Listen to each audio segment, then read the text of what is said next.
Salve, salve, salve! Meu nome é Bamba Marvin, sou trovador da Leste e você tá no BambaCast. Vou começar te fazendo uma pergunta muito simples. Qual que era a cor de Jesus, mano? Mas Marvin, isso faz diferença? Truta, faz toda a diferença. Imagina só se eu te dissesse que o Da Vinci era preto, ou Picasso, Lincoln, Joana d'Arc, Henrique VIII. Você ia estranhar. Você ia achar tipo, porra, que absurdo, mas é lógico que não. Por que você tá dizendo que eles eram pretos sendo que eles não eram? Por que você aceita tão fácil que Jesus era branco, sendo que ele não era? Exatamente por esse motivo, hoje, no BambaCast, eu vou falar com vocês a respeito da origem étnica dos chamados hebreus, ou judeus que viviam ali na época de Cristo, certo? Eu vou mostrar pra vocês hoje que eles eram negros, que a Bíblia fala que eles eram negros e que a história fala que eles eram negros. Firmeza total. E a gente vai também conversar sobre o porquê que isso aí é tão importante. Fica com nós então, vamos que vamos. Preto com atitude, eu sou crioulo abusado mesmo. Folgado desde sempre, meu pique, meu jeito.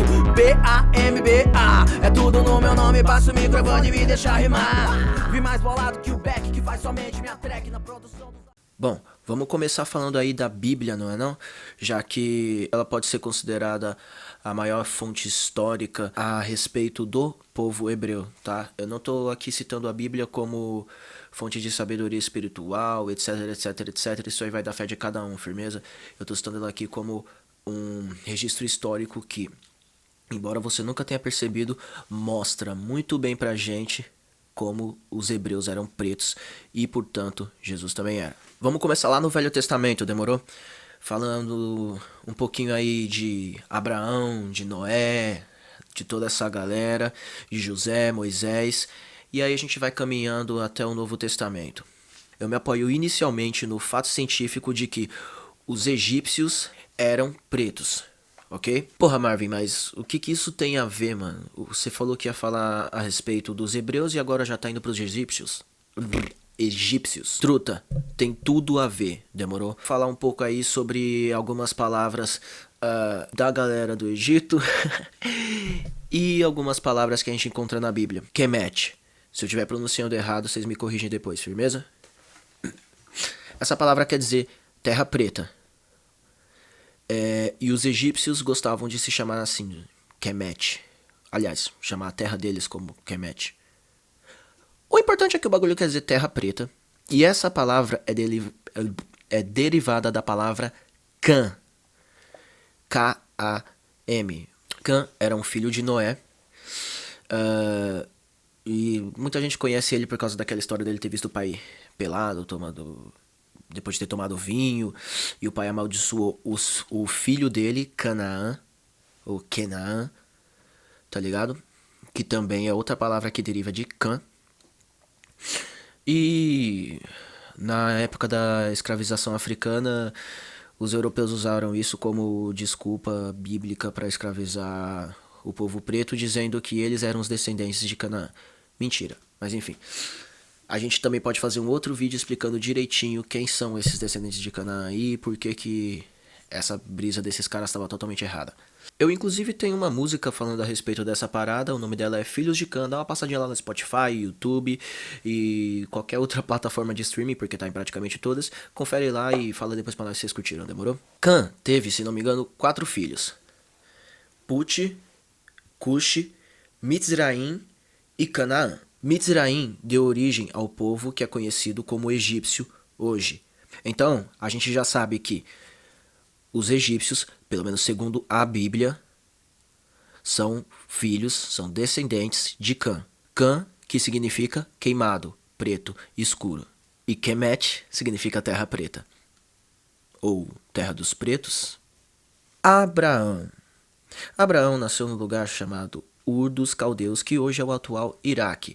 Esse local tem uma temperatura que varia de 45 a 48 graus Celsius. E eu pergunto pra você, como que uma pessoa desprovida de melanina iria conseguir aguentar sobreviver num lugar desse? Se você for pra África, você vai ver que tem algumas pessoas pretas, porque preto não é só cor e etnia, que nasceram com a pele totalmente branca, sem pigmentação nenhuma, são os albinos. E você vai perceber que essas pessoas, infelizmente, geralmente são acometidas de câncer e doenças pesadíssimas devido ao sol terrível que elas têm que aguentar a vida inteira com pouca melanina. Com pouca melanina, com baixa melanina. Como que um branco sobreviveria naquela época? 45 a 48 graus. Abraão era filho de um cara chamado Terá, ou Tera, que era parente de um outro camarada chamado Nimrod, que foi o cara que fundou a Torre de Babel e etc, blá, blá, blá, blá, blá, que era filho de Cuxi. Cuxi era filho de Cã. Cuxi é tido como o progenitor dos núbios. Agora eu quero que você abra o Google rapidão e jogue lá, núbio, ou então cuxitas, e aí você vai ver como era a aparência dessas pessoas. Foi lá? Demorou. Agora vamos voltar para os egípcios. Aí, eu acho que todo mundo que cresceu dentro de igreja, ou que tem parentes que cresceram na igreja, ou frequentam a igreja, conhece a história de um camarada chamado José do Egito. Esse cara aí foi um hebreu, filho de Jacó, que em determinado momento da vida dele, os irmãos dele fuderam com ele, entendeu? Venderam o cara como escravo pro Egito, porque tinha inveja do maluco, porque ele sonhava sonhos proféticos, etc e tal. Lá no Egito ele se deu muito bem, ele prosperou e ele virou o governador da parada toda. Numa certa época, o pai dele, Jacó, que morava em Canaã, frisa esse bagulho aí porque é importante, conversou com os filhos, tamo todo mundo passando fome, o bagulho tá louco, então eu quero que vocês vão lá pro Egito em busca de mantimentos. Os irmãos dele foram pro Egito e se depararam com quem? Com José, como governador. Só que eles não reconheceram José, tá ligado? José reconheceu eles e eles não reconheceram José. Onde isso está escrito? Gênesis, capítulo 42, do 1 ao 8. Por que José reconheceu os irmãos dele e os irmãos dele não o reconheceram? Se os hebreus eram brancos, ou pelo menos tinham a pele clara, como algumas pessoas aí gostam de argumentar, tá, eles não eram brancos, mas também não eram negros, eles deviam ser moreninhos. Se eles eram assim, como que os irmãos dele não reconheceram ele no meio do monte de negão que eram os egípcios? Mas ele reconheceu os irmãos. Não tá convencido? Vamos um pouquinho mais pra frente. José reúne toda a família dele no Egito e eles passam a viver com José e vivem lá até todo mundo morrer. Só que o pai dele, Jacó, tinha pedido pra ele pra não ser enterrado na terra dos egípcios, e sim na terra dos seus antepassados. Firmeza, lá vai José e toda a galera dele, os irmãos, os servos lá no Egito, etc e tal, pra Canaã, pro modo de enterrar o pai dele, certo? Quando chegam lá, eles param um pouco e todo mundo começa a chorar e lamentar porque Jacó tinha morrido. O pessoal que morava na terra onde eles estavam olhou aquilo e falou assim, esse aí é o pranto dos egípcios. Mano, para tudo de novo. Como assim esse é o pranto dos egípcios? Os hebreus não se diferenciavam em tonalidade de pele dos egípcios? Se os hebreus realmente tinham a pele bem clara, como que o pessoal da terra de Jacó confundiu eles com os egípcios? Porque, eles estavam vestidos como os egípcios, etc. Mano, mas não importa, velho. Se você me colocar, sei lá, tipo, do lado do meu truta, o Jean Niger, mano, todo mundo vai ver a diferença gritante da minha tonalidade de pele pra dele. Não tem como eles me confundirem com ele. Inclusive, ouve o mano lá no Spotify porque ele é embaçadíssimo também. Aí, continuando no Egito, vamos um pouquinho mais pra frente. Quem aqui lembra de Moisés, mano? O libertador do povo hebreu. Tem vários filmes a respeito dele. Tem aquele 10 Mandamentos, tem o Êxodo, Deuses e Demônios, Deuses e Anjos, sei lá. Vocês estão ligados do filme, que é até com Christian Bale. Na época que Moisés nasceu, o povo hebreu tinha se multiplicado pra caramba dentro da terra dos egípcios. E o faraó tinha medo que eles fizessem algum tipo de rebelião contra os egípcios, porque naquela época os hebreus já estavam sendo escravizados na terra do Egito. Para resolver esse medo dele, o cara mandou matar todos os primogênitos de todos os hebreus. A mãe de Moisés e a irmã tinham um macete ali para poder manter ele vivo. O que elas fizeram? Jogaram ele no cesto, meteram o cesto no rio. O rio foi parar no palácio da princesa.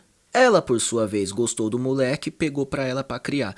Moisés viveu 40 fucking anos na terra do Egito, no palácio do faraó, e o faraó nunca percebeu que o netinho dele era um hebreu. E não, é impossível que o faraó soubesse que ele era um hebreu e mantesse ele naquele palácio. Sabe por quê? Como você acha que ele ia ficar com o povo dele depois de ter matado todos os primogênitos dos hebreus, com medo que eles se virassem contra os egípcios, e depois passasse a criar um hebreu no palácio dele como neto? Como o faraó em 40 anos não reconheceu Moisés como hebreu? Você sabe a resposta, é porque todos eles eram pretos. Aí, se você tiver com preguiça de ler os textos e quiser assistir os filmes que contam a história de Moisés, em todos os filmes vai ter uma determinada cena onde Moisés mata um capataz, sei lá, dos egípcios que tá açoitando dois irmãos hebreus dele. Ele fica puto, mata os caras, só que aí ele tem que fugir. Ao fugir, ele vai parar numa terra chamada Midian. Naquele lugar, ele vê umas minas tirando água do poço, tá ligado? E ele tava morrendo de sede, ele foi se aproximar do poço pra tirar água também, mas aí chegou uns outros malucos, ficou assediando as minas, tal, não sei o que, ele lutou com os caras, expulsou os caras, as minas agradeceu por ele ter expulsado os caras, deu água pra ele, papum, e voltaram pra casa. Chegando em casa, elas trombaram com o pai e contaram que trombaram com um egípcio. Ué, de novo essa história, Marvin? É, mano, de novo, esse bagulho se repete várias vezes na Bíblia, eu não entendo porque que até hoje ninguém nunca prestou atenção. Aliás, muita gente já prestou atenção, mas não a grande maioria. Caramba, é mesmo, né, Marvin? Por que um assunto tão importante assim não é falado dentro das igrejas e dentro dos templos e no meio dos estudos teológicos de todo mundo aí que mexe com a Bíblia? Exatamente por ser importante, né, meu truta? Eles não deixam de falar por não ter importância. Eles deixam de falar porque tem importância pra caramba. E eles sabem disso. Daí a gente chega no momento que Deus aparece para Moisés em forma de uma árvore, uma sarça pegando fogo, e começa a falar com ele dizendo: Moisés, tem uma missão pra tu, você vai lá resgatar o povo e tal, você que vai ser o libertador da parada. Moisés tá duvidando pra caramba, né, porque ele fala: mano, quem é eu pra fazer esse barato?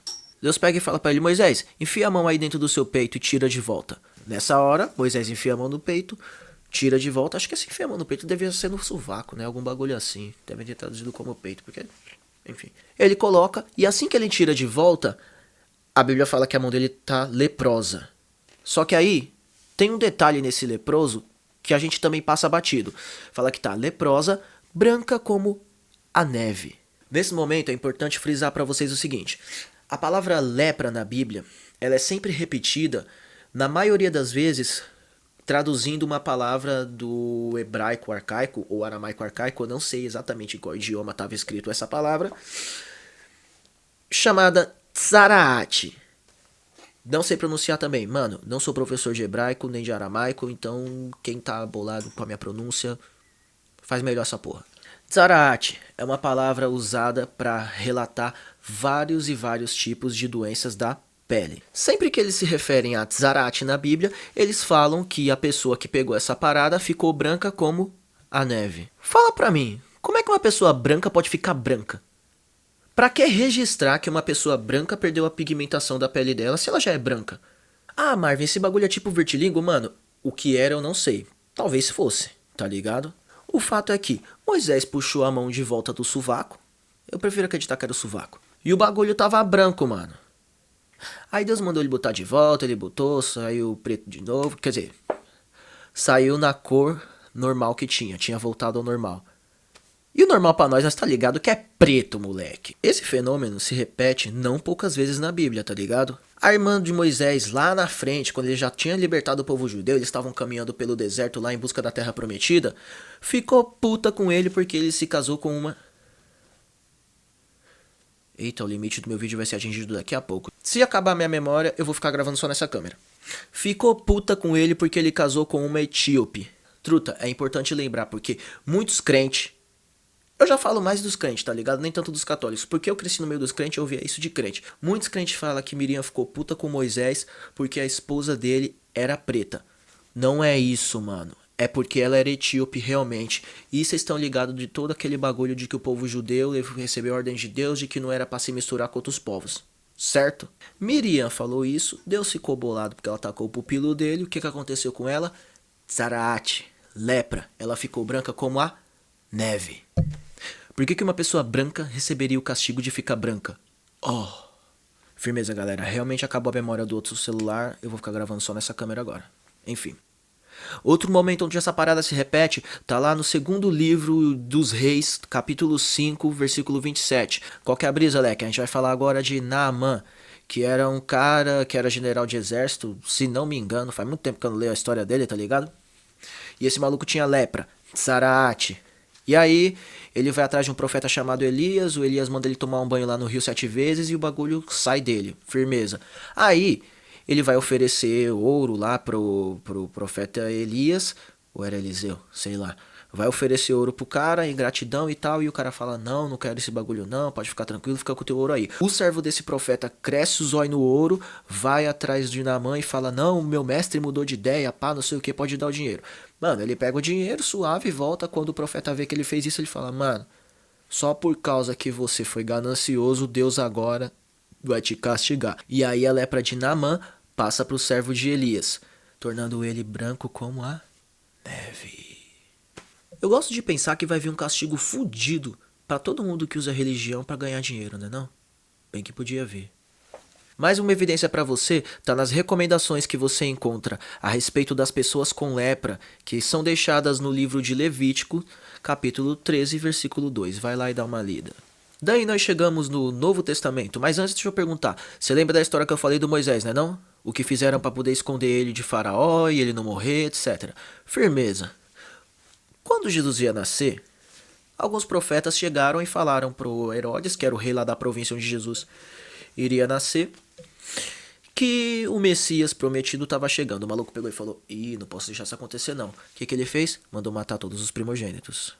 Então, um anjo apareceu para Maria e José e falou, fujam para o Egito. Eu acho engraçado que todo fim de ano, essa história é contada nas igrejas para todos os fiéis. E ninguém nunca se pergunta por que esse anjo mandou eles fugirem pro Egito. É óbvio que lá no Egito eles iam estar tudo misturado com a pretaiada, ninguém iria saber que Jesus, Maria, José era uma galera hebreia. Então fizeram com Jesus da mesma maneira que foi feito com Moisés, passou o tempo, o Messias nasceu, o Jesus pretinho nasceu e ele é o seu salvador. Eita, até preguei agora, viado. Aí, vamos mais pra frente ainda no Novo Testamento, vamos falar agora de Paulo, o apóstolo Paulo.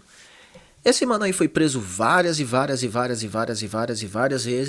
por pregar o evangelho. Sim, naquela época pregar o evangelho era motivo de perseguição.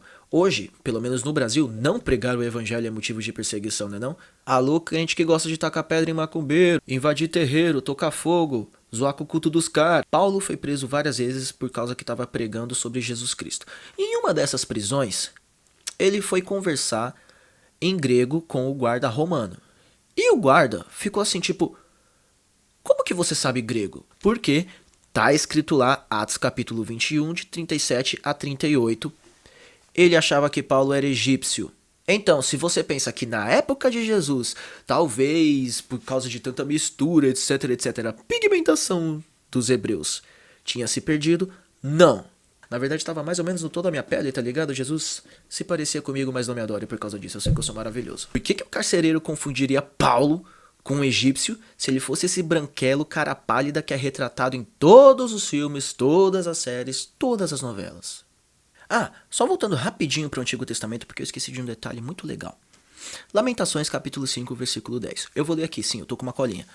Nossa pele era negra como um forno por causa da terrível fome. Branco, quando tá em estado de passar fome, desnutrição no barato, ele fica mais branco. Na verdade, até pessoas pretas com um tom de pele mais claro, tipo eu vou ficar pálidão. Preto retinto, quando tá com fome, fica mais escuro. Sacou? Então a gente tem que a Bíblia tá repleta de relatos, não diretos falando, Deus falando, olha, o homem que eu criei aqui no Éden e a descendência dele, toda essa galera era preta, tá bom? Não é Deus que tá querendo dizer isso, mas a Bíblia está cheia de relatos como uma ferramenta histórica para estudar um povo. Ela tá cheia de relatos que mostram sim que esse povo era preto e não branco. Mas para muitas pessoas essa parada não vai ser suficiente, então eu vou mostrar para vocês aqui agora alguns afrescos. Eu também conheci essa palavra esses dias, eu só chamava de pintura de parede. Que foram encontrados nas catacumbas de Domicila eu acho que se pronuncia Domicila ou Domitila, não sei, em Roma, e nas catacumbas de Priscila e etc. Várias catacumbas por lá. Esses afrescos, a maioria que eu estou mostrando, são datados do século III ou do século II depois de Cristo. Mostram Jesus, os discípulos, alguns personagens bíblicos. E eu queria que vocês me dissessem se vocês estão vendo aí alguma pessoa de pele alva pintada nessas paredes. Salvo engano, esses personagens bíblicos, assim como Jesus, só começaram a ser retratados com mais a cara dos europeus lá pro século 8, 10. Quem souber a data exata aí, coloca nos comentários pra gente, demorou? E existem vários relatos, gente, de historiadores, cientistas, pesquisadores, paleontologistas, lotólogos, você tá ligado qual que é a palavra? Falando a respeito da cor de uma pá de gente que vivia ali no Mediterrâneo, que vivia no norte da África. Ah, detalhe, o Oriente Médio fazia parte da África até um tempo atrás, ok? Eu não vou colocar aqui porque vai ficar longo pra caramba, mas quem tiver interessado em saber da onde eu tirei tudo isso, me manda mensagem no direct que eu vou mandar todas as referências bibliográficas. Mas tem que mandar mensagem no direct, demorou? Senão eu não vou mandar pra você, não adianta pedir nos comentários. Firmeza, eu disse pra vocês que depois de provar por que Jesus e todos os hebreus eram pretos, eu ia dizer também por que é tão importante se apegar a esse detalhe. 2 motivos. Primeiro, mano, assim como todo o resto da militância preta, eu também acredito que os nossos antepassados vieram para esse país e para os demais países da América com a sua própria cultura, com a sua própria religião, com o seu próprio sistema de fé, de crença, de leis e etc. E tudo isso foi arrasado, dizimado, apagado da nossa história. E é da hora quando essas pessoas se reconectam com as suas religiões de matriz. Não tô aqui para tentar converter ninguém ao cristianismo, até porque eu não tenho mais religião também, mas isso é papo para outro BambaCast. A questão é que eu também acredito muito que pra gente se fortalecer como povo, nós tem que estar em todos os lugares, tá ligado? Então é muito importante que tenha também os pretinhos lá dentro da igreja e principalmente, mano, com consciência de quem eles são, tá ligado? E de que, como o cristianismo por anos e anos e anos fez e continua fazendo mal pro nosso povo através do racismo estrutural que ele tanto apoia, mesmo que não declaradamente. Nós tem que cobrar diversidade em todos os lugares. Não é normal uma novela que fala de Jesus, o Jesus que nós acabamos de ver que era preto, só ter 2, 3, peraí, da última vez que eu contei, 3 atores pretos. A gente precisa cobrar essa diversidade em todos os lugares, inclusive dentro da igreja, inclusive dentro do mundo gospel e etc. Só que se a gente não tiver gente lá dentro, como que nós vamos fazer isso? Tá ligado? Não faz sentido eu, que já nem tenho mais religião e nem tô mais dentro das igrejas, ficar cobrando isso da galera. Você, mano, que vai na igreja, que tá ouvindo, absorvendo essa ideia, que acredita que o papo é monstro, é que tem que colar lá e cobrar dos caras. Você tem que cobrar que os caras falem a respeito de racismo lá dentro, mano. Contra o racismo, que eles falem que esse bagulho é pecado, que eles falem que Deus não se agrada disso e que as pessoas precisam mudar a consciência, sabe por quê, meu truta? Tá cheio de racista dentro das igrejas, irmão. Sabe por que tá cheio de racista dentro das igrejas? Porque tá cheio de racista em todos os lugares, mano. O racismo é estrutural no bagulho. Então, a gente tem que combater em todos os lugares. Segundo ponto. Qual que é o segundo ponto? Esqueci qual que é o segundo ponto e a memória vai acabar. Caceta, me ajuda, Jesus. Preto. Segundo ponto. Agora eu lembrei. Mano, agora eu esqueci. Porra, não é de hoje que o branco rouba todo o protagonismo das pessoas pretas em tudo, absolutamente tudo. E branco, isso aí não é uma crítica a você, tá ligado? É só um atestado de um bagulho que é real. Tenha bom senso que você também vai enxergar isso e vai ver o quão real essa parada é. E é claro que dizer que o salvador do mundo era preto e continua preto. Lá no final dos evangelhos, quando ele tá na ascensão, subindo aos céus, o anjo diz assim, ó, esse mesmo Jesus aí que vocês viram subir, é o que vai descer. Então ele vai voltar como ele estava aqui na terra. Imagina falar para um mundo que já definiu a cara pálida do Messias, que ele é preto. Seria foda, né? Já pensou se todos os protestantes lá dos Estados Unidos, por exemplo, que açoitavam o escravo deles, matavam, estupravam a escrava e no domingo iam para a igreja da glória a Deus, soubessem que esse Deus que eles estão dando glória é preto? Já pensou o que isso faria na cabeça dessas pessoas? Ou então os batistas que fundaram a Ku Klux Klan lá no sul dos Estados Unidos? Já pensou se eles soubessem que esse Deus é preto? Pensa na reviravolta que isso causa na mente de qualquer pessoa. Porque, mano, religião e racismo estão lado a lado, sim. Cristianismo e racismo estão lado a lado, sim. Eu não tô inventando nenhuma teoria, eu só tô falando um bagulho que é. Então, entender que o protagonismo de todos esses personagens que a igreja exalta há tanto tempo é do povo preto, faz todo sentido e é muito importante, sim. Espalhem aí essa ideia, comenta aí embaixo pra nós. Se você acha que o que eu falei é relevante, comenta aí. Se você acha que eu só falei um monte de bosta e tô viajando, também comenta aí. Vamos trocar essa ideia. Como sempre eu digo que eu não sou o dono da verdade, mas truta, eu tô caminhando em busca de alguma verdade, tá ligado? Nesse mundo cheio de mentira, cheio de enganação. Quem quiser me acompanhar nessa jornada, cola comigo. Eu tô aqui, mano, é pra fazer o meu povo crescer enquanto eu também tô crescendo. Axé pra nós, esse foi o BambaCast, o podcast do Bamba Marvin, trovador da leste. Blow! Você teria por ele esse mesmo amor, se Jesus fosse um homem de cor. Você teria por ele esse mesmo amor, se Jesus fosse um homem de cor. Você teria por ele esse mesmo amor, se Jesus